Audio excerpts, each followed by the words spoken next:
Today, when it rains, you close your window, make some coffee, and sink into the couch. The sound of water hitting the glass is basically a lullaby.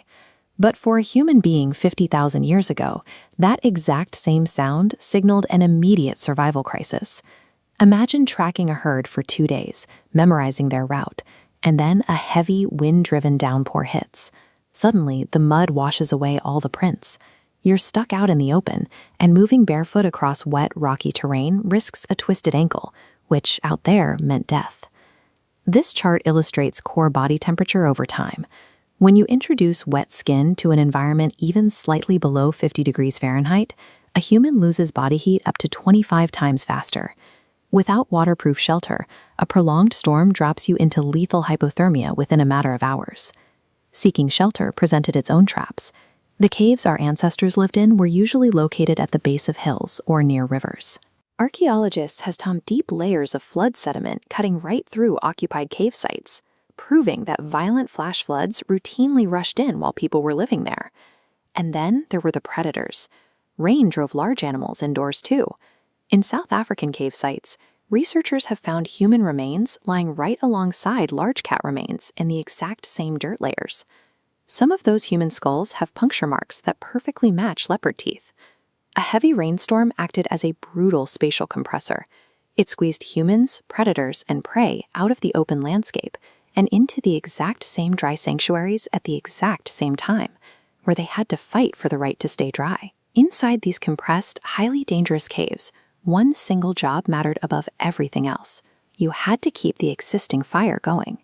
For most of human prehistory, creating a fire from absolute scratch was an incredibly difficult, unreliable skill. If your flame went out, you couldn't just flick a lighter to get it back.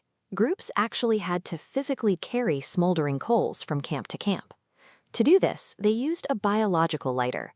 When researchers found Otzi the Iceman frozen in the Alps, he was carrying a woody mushroom called tinder fungus.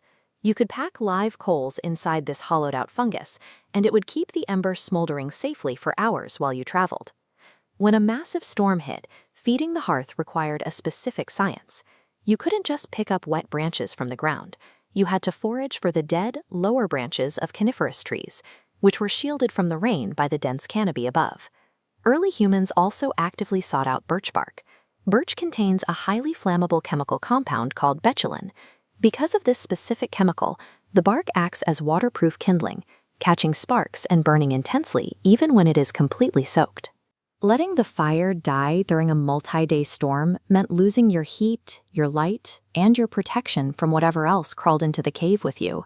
It dismantled the group's entire security system. Once the fire was secure and the immediate threats were handled, the group faced a new reality. They were trapped in a confined space, completely stationary, facing days of mandatory downtime. The archaeological record reveals exactly what they did with that time. Cave floors are absolutely packed with concentrated piles of stone-flaking debris. These tiny rock chips are found precisely where someone would sit near the firelight and shape tools for hours on end. Because they were forced to sit still, they could focus on highly precise manufacturing. In South Africa, archaeologists uncovered a 100,000-year-old workshop where humans carefully ground ochre into powder and mixed it in abalone shells. Later, they carved delicate bone needles with tiny, perfectly drilled eyes. Making string is a slow, highly repetitive task that requires intense patience, the perfect bad weather activity. They even developed rope.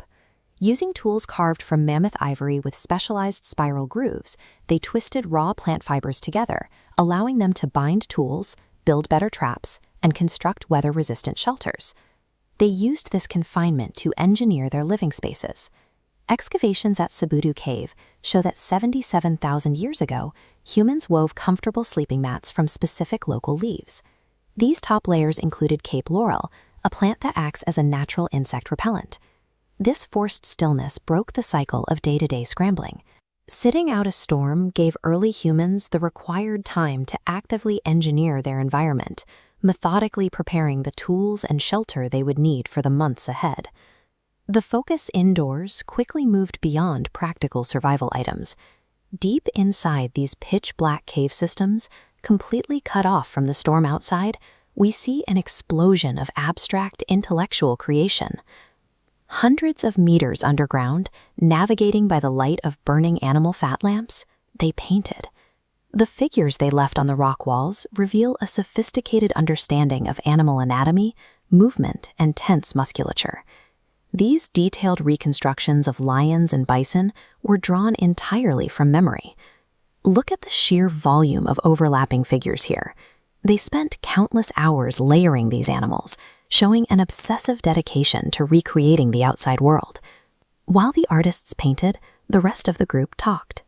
Anthropologist Polly Wiesner found that while daytime conversations usually focus on practical complaints, nighttime fireside talk shifts almost entirely to storytelling.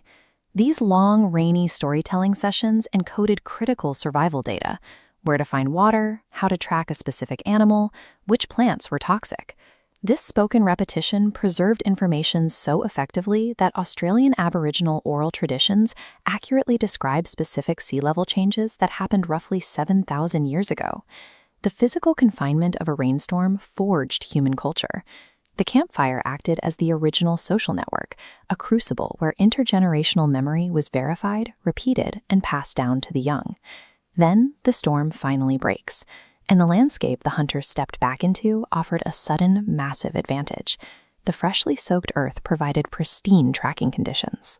A skilled hunter could look at the soft mud and immediately read the exact speed, direction, and age of every animal that had walked past.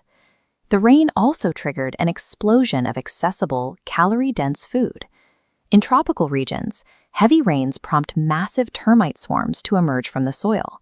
You didn't even need a weapon to harvest them. Humans could just scoop up one of the most protein-dense foods available.